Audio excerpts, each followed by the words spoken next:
India has built structures so massive, so precise, and so unbelievably advanced for their time that they almost feel impossible. These are not just monuments. These are Indian creations built at a scale, depth, and level of detail that many civilizations would have struggled to even imagine. Here are 10 ancient Indian structures that still make the world stop and wonder. After looking at each one, the only honest reaction is to ask the same question every time. How was this even built? It begins with one of the most wonderful and almost impossible achievements in the history of Indian architecture. Kailasa Allura. Kailasa Temple was not built like a normal temple. Most temples are made by bringing stones together and placing one block over another, but Kailasa was different. It was carved out of one single mountain. In the 8th century, during the time of the Rashtrakuta king Krishna I, craftsmen reached the top of a basalt cliff at Allura in Maharashtra and started cutting downward. They did not build the temple from the ground up. They removed the rock from the top, then kept cutting deeper and deeper until a complete temple appeared inside the mountain. That is what makes Kailasa so unbelievable.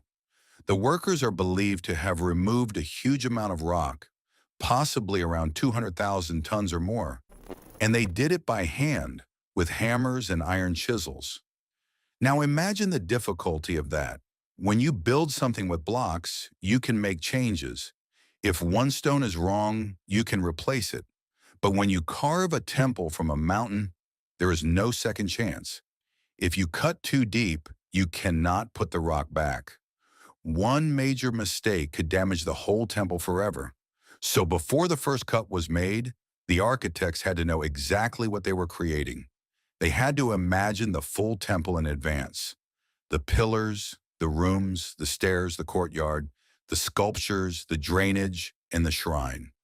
Everything had to be planned before it was carved, because the temple was not being added to the mountain. The mountain was being removed from around the temple. This is why Kailasa feels almost impossible. It is not only beautiful, it is a masterpiece of planning, patience, and courage. Some people in the past found it so difficult to believe that ancient Indians could create something like this that they started strange theories about it being made by aliens or some lost outside force. But the truth is much more powerful than that. Kailasa was made by human hands. Indian hands. The chisel marks are still there. The achievement is real. The mystery is not whether humans made it. The real mystery is how much confidence those humans had. Someone looked at a mountain and did not see just stone. They saw a temple hidden inside it. Kailasa is one of the greatest rock-cut structures in the world. It is larger than many famous ancient structures, and it is around 1,000 years older than the Taj Mahal. Even today, it is widely described as the largest monolithic rock-cut temple on Earth. So how was Kailasa built? The answer is simple and unbelievable at the same time. It was not built. It was carved out of the earth. The Iron Pillar of Delhi.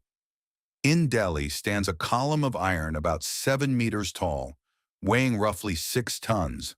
It was forged around the year 400 during the Gupta era, most likely under Chandragupta II, making it about 1,600 years old. And it has barely rusted. To understand why that is astonishing, consider what iron does. Iron and rust go together. It is the natural order. The Eiffel Tower, a far younger iron structure, has to be repainted again and again just to hold corrosion at bay.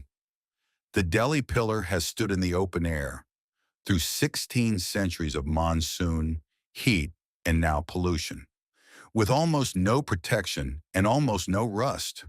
For over 100 years, that was a genuine scientific puzzle. Scientists began studying it seriously in 1912. In 2003, metallurgists at IIT Kanpur, led by R. Balasubramaniam, published the answer. The ancient iron contains an unusually high level of phosphorus, around 1%, and almost no sulfur or manganese, unlike modern iron. Over centuries, that chemistry slowly grew a thin, even protective film across the surface, a passive layer that seals the metal from the elements. So the mechanism is understood. But that only relocates the wonder. It doesn't remove it, because the real how was this built question is the manufacturing. How did smiths in the 4th century forge weld 6 tons of iron, this pure by hand, to this standard, with such control over its chemistry, long before the science of metallurgy existed? They could not have known why it would resist rust. They simply made iron so well that it did. Modern metallurgists call the protective compound misawit. The Gupta blacksmiths built something that has now outlasted every empire that has ruled Delhi since. Hampi. Some structures astonish by their precision. Hampi astonishes by its sheer, impossible scale.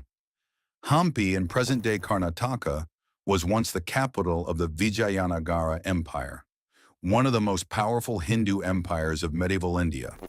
From the 14th to the 16th century, this empire ruled over large parts of South India, and Hampi was its grand capital. At its peak, the city may have held nearly 500,000 people, making it one of the largest cities in the world at that time. And the people who best described its scale were not Indians praising their own city. They were foreign travelers who came from outside, saw Hampi with their own eyes, and struggled to explain what they had witnessed. In 1443, the Persian ambassador Abdur Razak wrote that the city was such that the eye has not seen, nor the ear heard, of any place resembling it upon the whole earth. Around 1420, the Italian Niccolò de Conti estimated its circumference at some 60 miles, and in 1520, the Portuguese trader Domingo Paes climbed a hill, looked out, and wrote that it was as large as Rome and very beautiful to the sight, calling it the best provided city in the world. So how was a city of that size built and kept alive in the 15th century? The answer is the part tourists walk past, the engineering underneath. Vijayanagara was fed by one of the most sophisticated water systems of the pre-modern world, a network of canals, tanks, and stone aqueducts that channeled the Tungabhadra River across a dry, boulder-strewn landscape to irrigate fields and supply a vast population.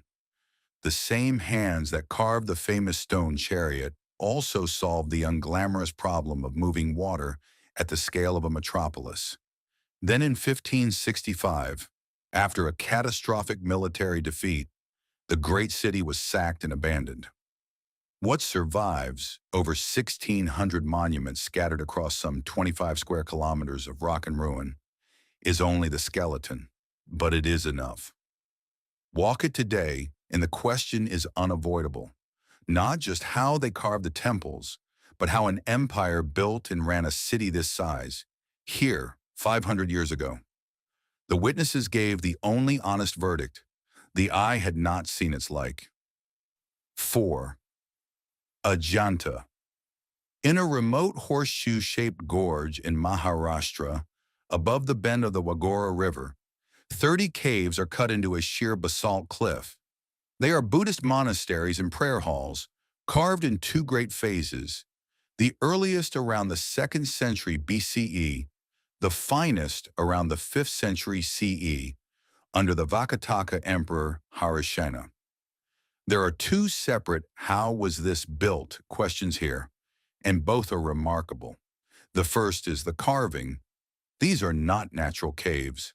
They are entire multi-story monasteries, pillared halls, cells, sanctuaries, excavated into solid basalt with hand tools, working inward and downward with the same no-undo problem as Kailasa. Vast interior spaces, hollowed out of a cliff by chisel. The second is the part that genuinely should not have survived: the paintings. The walls of Ajanta hold the largest surviving body of ancient Indian painting anywhere in the world, and they are roughly 1,500 years old. To be precise, they are not true frescoes. The artist prepared the rough rock with a layer of mud mixed with organic fiber, laid a fine lime plaster skin over it, and painted onto that with natural pigments. Red and yellow ochres, greens, lamp black, and the prize blue of imported lapis lazuli. Figures like the Bodhisattva Padmapani are counted among the finest paintings of the ancient world, and then they vanished. As Buddhism faded in the region, the caves were abandoned, and the jungle swallowed them. For more than 1,000 years, they were known only to local people, until on the 28th of April, 1819, a British cavalry officer named John Smith, hunting tigers, was led to the mouth of Cave 10 by a local boy. He scratched his name and the date onto a 1,500-year-old mural, graffiti still visible today, and in doing so returned one of humanity's great galleries to the world. The how of Ajanta is double: how to carve a monastery into a mountain, and how to make paint that outlives a civilization that made it. 5. Konark. On the coast of Odisha, around the year 1250, the Eastern Ganga king Narasimhadeva I ordered something almost reckless in its ambition. Not a temple shaped like a building, a temple shaped like the war chariot of the sun god himself racing across the sky. So the architects gave Konark 24 enormous stone wheels, 12 to a side, and a team of 7 straining stone horses to pull it toward the dawn.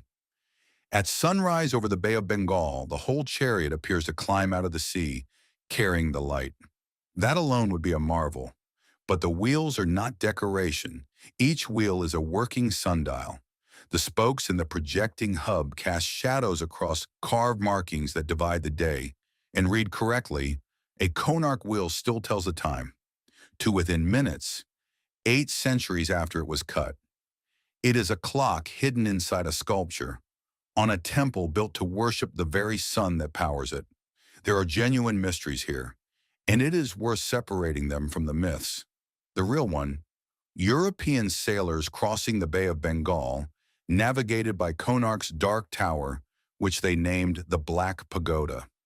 That main tower is believed to have risen around 70 meters, and at some point between roughly the 15th and 17th centuries, it collapsed. Exactly why and when is still not settled. The popular legend that a giant magnet at the summit held an iron idol floating in midair does not survive the physics. It is best understood as folk memory of the real iron the builders used in the structure, not literal levitation. And then the detail that ties this 13th century chariot to the present day. Look at the center of the flag of the Republic of India. The wheel turning there, the Ashoka chakra, carries the design language of the Konark wheel. The chariot of the sun still turns at the heart of the modern nation.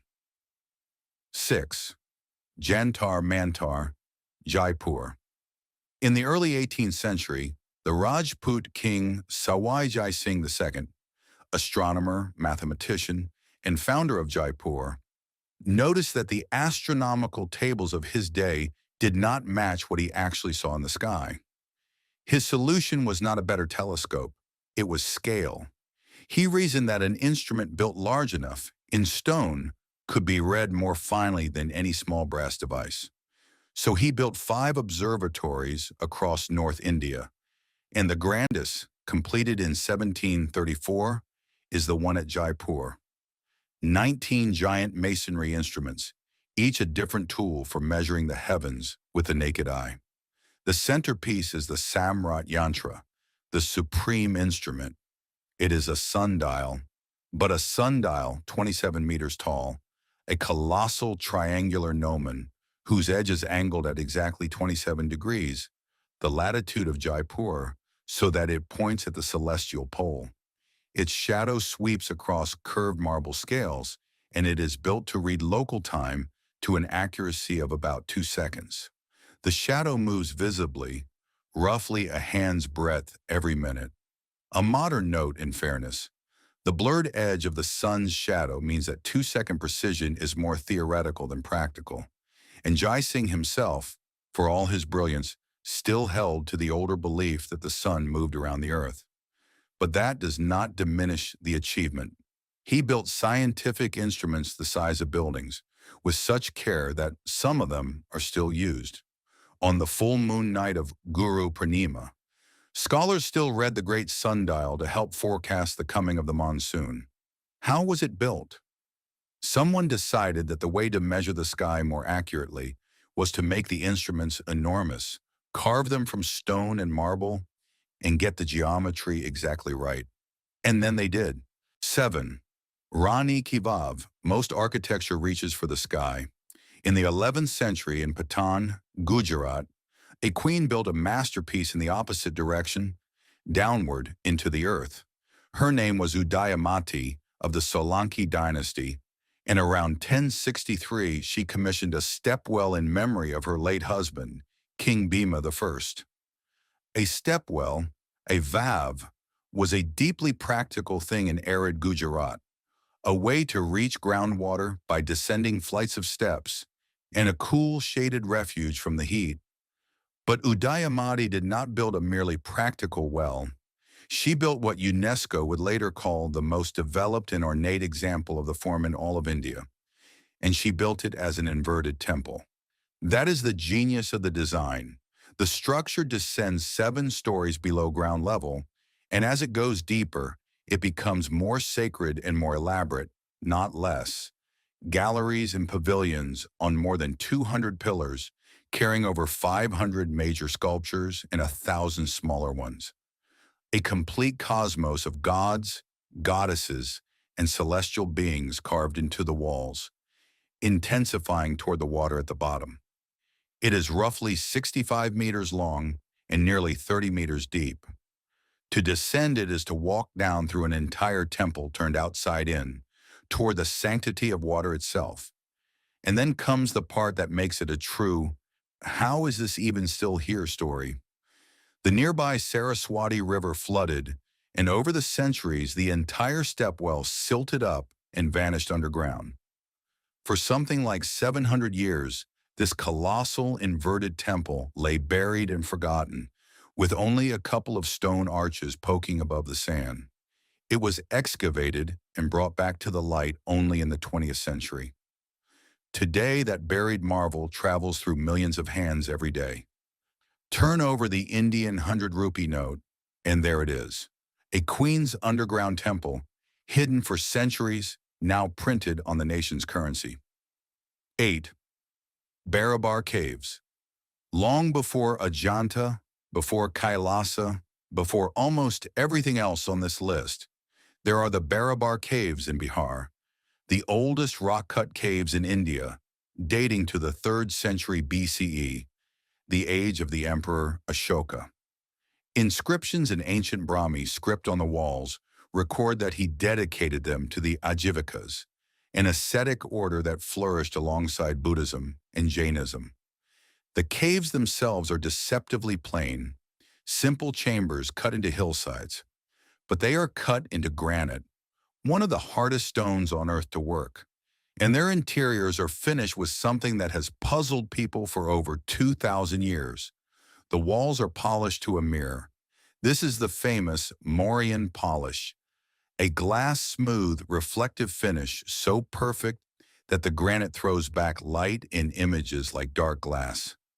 It is uniform across flat walls, curved ceilings, and sharp corners alike.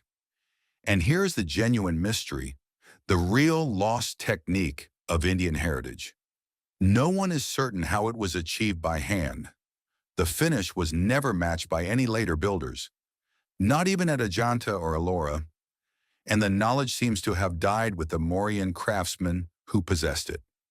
Even with modern tools, replicating that polish on granite to that standard would be a serious challenge.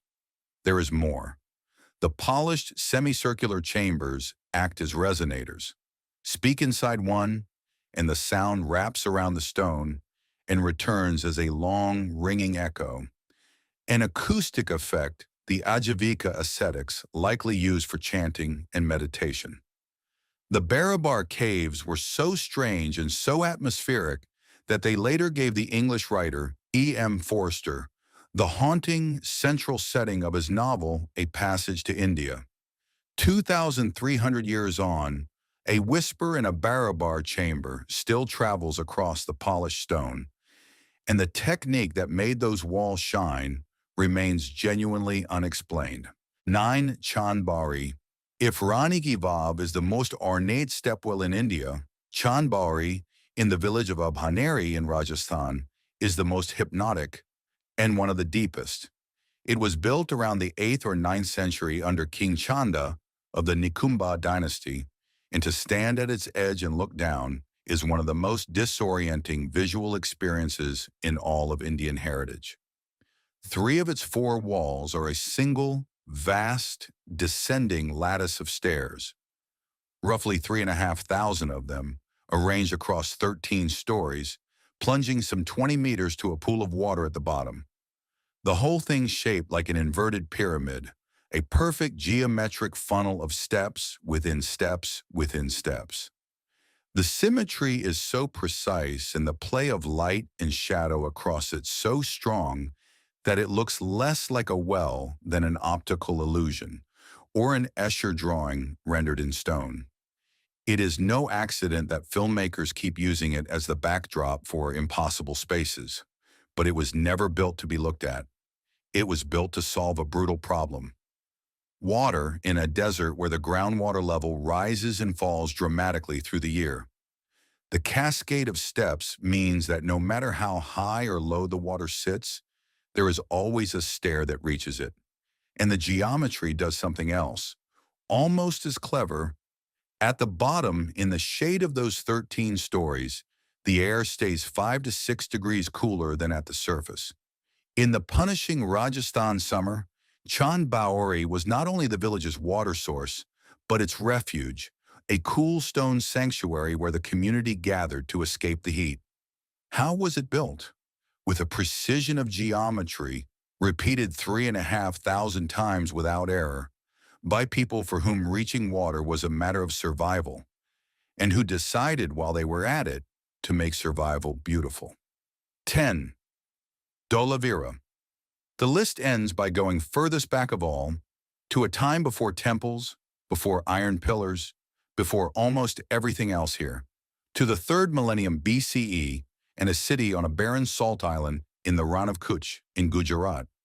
This is Dholavira, one of the great cities of the Harappan or Indus Valley Civilization, occupied from around 3000 BCE, which makes its planning roughly 4,500 years old. And the question it raises is not about a single building, but about an entire urban mind. Dholavira was not a settlement that grew by accident. It was designed. A fortified city in 3 carefully laid out parts, a high citadel, a middle town, and a lower town, laid out on a deliberate plan, built not from mud brick like many of its contemporaries, but from precisely dressed and fitted stone. It had street grids. It had a covered underground drainage system, tall enough in places for a person to walk through. It even had, near its northern gate, a large signboard of 10 big symbols in the Indus script, a script that, to this day, remains undeciphered. Among the earliest pieces of public signage in human history, and we still cannot read it. But the true genius of Dholavira was water. The city sat in a desert where years could pass without meaningful rain, fed only by 2 seasonal streams. So its builders engineered one of the most sophisticated water conservation systems of the entire ancient world. And, as far as archaeologists know, the earliest one ever found built completely of stone. They dammed the seasonal streams with check dams and embankments, channeled the runoff through stone conduits and pottery pipes, and stored it in a ring of around 16 great reservoirs carved and built around the city, some on the scale of modern swimming pools, one with its own rock-cut well and flights of steps. They turned a city in a near-rainless desert into a place that could hold water all year round. They earned it the name of Ajaladurga, a water fort. The archaeologist who led the excavations, A.R.S. Bisht, put it plainly. The Harappan system for harvesting and storing water speaks eloquently of their advanced hydraulic engineering, given the state of technology in the third millennium BCE. 4,500 years ago, in one of the harshest landscapes on the subcontinent, someone planned a city, laid out its streets, plumbed its drains, and engineered its water, and built the whole thing from stone. How was this even built is almost too gentle a question. The better one is, how did anyone know how to do this so well and so early? When you look at all these structures together, a clear pattern appears. None of this needed magic. None of this came from outside India. Every structure was made by human hands, Indian hands, working with skill, patience, planning, and courage at a level that still feels difficult to believe today. The real lesson is not that these builders had some impossible secret. The real lesson is that human ability in this civilization was pushed much further than most people imagine. And this is not only something Indians say about their own past. Foreign travelers, traders, officers, sailors, historians, engineers, and modern scientists have all stood before these structures and been forced to take them seriously. A Persian ambassador struggled to describe Hampi. Portuguese traders compared a South Indian capital to Rome. A British officer stumbled into ancient painted caves older than many famous European cathedrals. Sailors used the Konark Sun Temple as a landmark from the sea. Modern metallurgists at IIT finally explained the chemistry behind an iron pillar that had confused scientists for more than a century. That is what connects ancient Bharat with modern India. These structures are not just old ruins from a great past. They are proof of a long tradition of engineering, planning, design, and ambition. From a Harappan water system to a temple carved from a mountain, from a stone observatory to modern space missions, the same spirit appears again and again. Look at something difficult, find a way to do it, and make the impossible feel ordinary. So the next time someone stands in front of one of these structures and asks how it was even built, the answer is simple and powerful. It was built by people who refused to believe that it could not be done. And the most beautiful part is that these structures are still standing, waiting for anyone willing to come and see them.